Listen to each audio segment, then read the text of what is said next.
What's up, guys? We're here. Welcome back to the channel. So I know it's been a while since we posted a video, but there really hasn't been a whole lot going on in the gaming scene, especially in the ARPGs, but we finally got some news. Well, I do take that back. Today there was a little bit of a teaser for Path of Exile 2, but it was just a picture, so there was no need to make like a 20-minute video on that. But today we have some information coming out of Diablo 4 and the Season 10 PTR. So I'm going to break everything down, and it looks like the Paladin has been leaked. It has been leaked. It looks like it.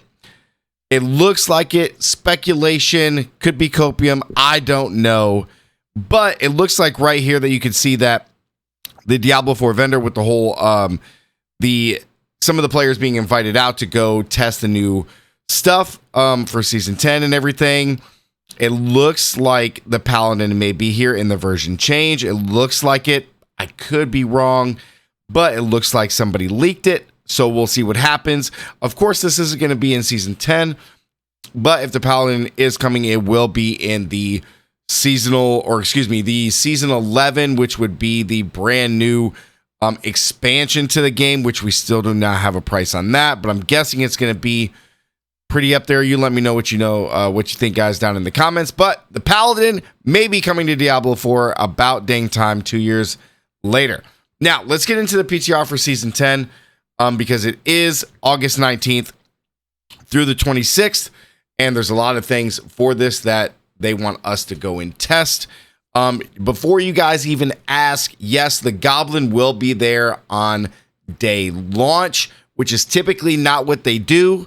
They want us to play 2 or 3 days for the leveling experience, and then be able to access the Goblin and then test the real things that need to be tested in the PTR. But they have finally sought through that, and we are getting him day 1, so you'll be able to test absolutely everything in this new season. So let's go ahead and break all the new stuff down.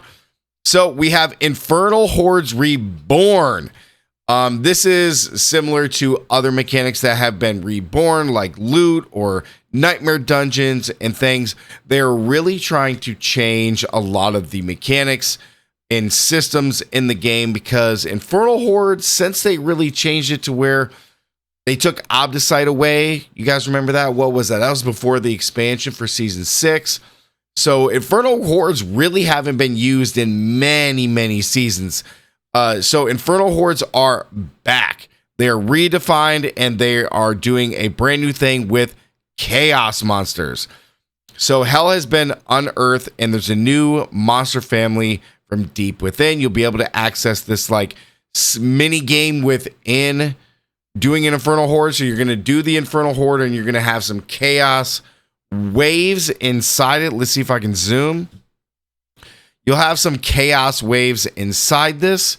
Okay, they're brand new mechanics that are going to come in here. So think of it kind of like a mini game. So there could be stuff like where you have to defend something, or you have to dodge stuff, or you have to kill certain monsters. You know, just anything like that, kind of like tower defense, and like kind of some stuff like that.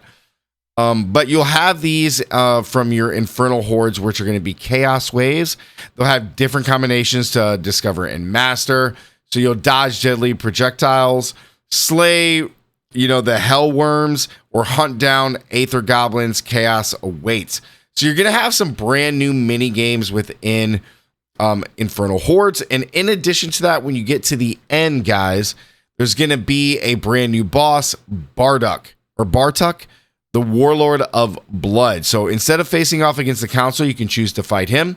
So what you're going to be doing against Bartuck is you will spend all your ether to fight this boss. And when you fight this boss, it's supposed to be a new pinnacle boss. And he's supposed to be harder than ever, so harder than your Duriels, etc. And you're supposed to get chaos rewards, which we'll talk about in just a second.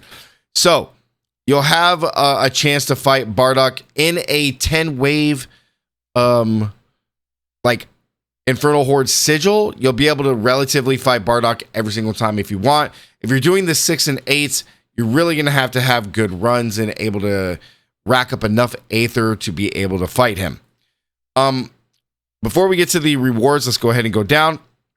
So You got Bartuk beacons. So he's got this new, the boss mechanics are supposed to be insanely hard. You're supposed to have these portals where you're going to be jumping around and trying to dodge him. The fight's supposed to be pretty epic. I don't know if there is going to be phases or if you are locked into a phase. So like if you do enough damage, you just have to wait for him to go through his phase before you can kill him in phase 2.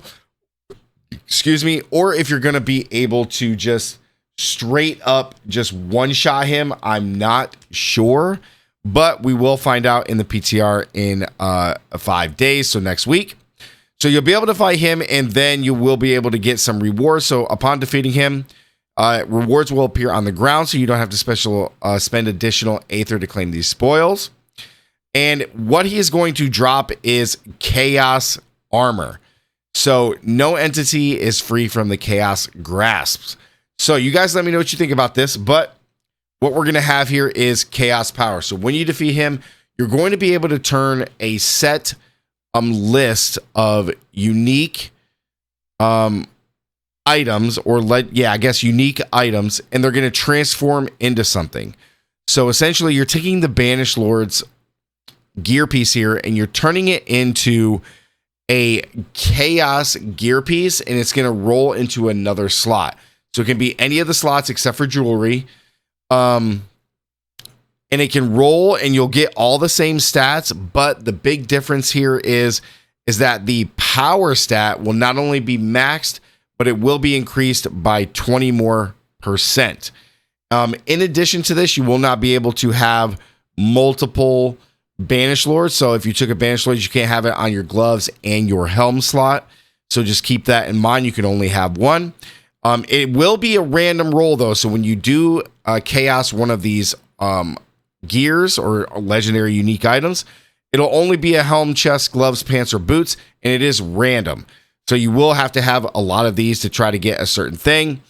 In addition to this, this will be great because what you're going to be able to do with certain builds is, like, a big issue in the game right now is having a lot of builds that require a unique helmet where you want to put Shaco. So now you're going to be able to take that unique helmet, slot it into like your glove slot here, and then be able to use Shaco on your helmet, and you are good to go. So it is going to be interesting. It's going to be complete chaos is what they want. Everything is going to be super OP.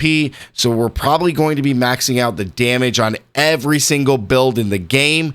We're going to be breaking the game. And I think this is a huge buildup going into the new expansion at the end of the year. They're really trying to get people hype for the new expansion and this season. So you're going to be able to do this, which is really, really cool. Now they got a whole list here, guys. If you want to go through the list, you could definitely do that. You can look at everything for all the classes. So now let's get into Sealed Chaos Rifts, because this is another mini game that is coming to season 10. So Chaos Rifts will appear in the open world of Sanctuary within Helltides. Killing the demons will give a seal for a variety of wards, and they're a great source of chaotic loot, giving you additional experience, gems, and chaos armor in torment difficulties. So these won't spawn in the lower levels, but as soon as you get to torment, they will spawn. Now, in addition to this, you will be able to access these. So like if you're doing something in the Helltide, these will appear and you can choose to go in them or not. You're not forced to just go into them. You can choose to do it if you want. In extremely rare cases, playing in tormented difficulties, you may come across a mythic Chaos Rift. And then there's also Chaos Rift Nightmare Dungeons, which these ones become Chaos Nightmare Dungeons, and you got a whole lot of sources of Fleeting Horde's Compass. So this just gives you a Chaos Nightmare Dungeon sigil. So you'll be able to run that and get some brand new rewards, I'm assuming. Now, let's get into the seasonal theme. You guys know this as Powers. We've been memeing on Powers for 5 seasons. It has been pretty much a cookie cutter copy paste, and the devs really, really want to change this. So now instead of calling them Wild Chaos Powers, they are calling them Wild Chaos Perks. So the way that they kind of explain this is, and you can see down here, is that instead of having all these powers just kind of add on to your build, they want the Chaos perks to be a way to redefine your build and make it more meaningful and change things. So we'll have to see how that pans out. As you can see here, it's the same presentation as the previous season, so that's not changing. But they wanted the powers to be more meaningful to depending on what your build is. So you will have one legendary power with 3 supporting powers to go with it. So you got magic, rare, legendary, and then unique. So excuse me, you will have 1 unique, 1 legendary, 1 rare, and 1 magic, and you'll be able to mix and match these depending on what you're doing. So you get 3 non-uniques and then 3 ones. Each class has access to 16 perks. So we'll have to see how this goes. There is a little bit of a list here, and it shows just what these powers do, so you can kind of adopt and build your builds as you need to, depending on what you want to do with these powers. Also, in the Chaos Rifts, this is where you're going to be able to do all of your seasonal, get all the seasonal rewards to upgrade your powers, to unlock your powers, do your seasonal board, be able to do all that will be accessed through the Chaos Rifts that appear in Helltides. So before people go crazy in the comments, no, don't ask me. I do not know what color this Chaos Rift Helltide will be. I don't even know if the color will change at all. But if it does, I would imagine, judging by the portal, that it will be purple or, I don't know, gold. It could be gold. I'm not sure. So don't ask me. I don't know. You guys can argue about it down in the comments. So we got Chaos Powers. This should be the last iteration of this so-called power thing. But again, I don't know, guys. They may continue this through the expansion, so we'll have to see what happens with all these players that are testing and giving devs feedback and all this stuff. So we'll have to see what happens. I'm very, very excited to see what's coming. I think I released a video where I talked about it on X about a lot of changes and stuff that are coming that I can't really speak to right now. But there is some stuff coming, which seems like they're listening. So I hope that the players who did get invited out can give them some really good feedback and hope they can make better changes along the way, especially since Rod Ferguson has stepped away from Diablo. So good luck to him and his adventures.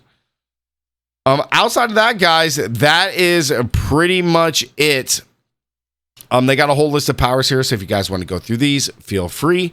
And you can kind of start theory crafting. We got about 5 days until the PTR, so we'll be able to test all that stuff out and really give some feedback for them. Again, all this stuff will be available day 1 of the PTR, which is fantastic. It is about time that happened because we just need to test stuff immediately instead of waiting a few days. So big thumbs up to the devs for changing that.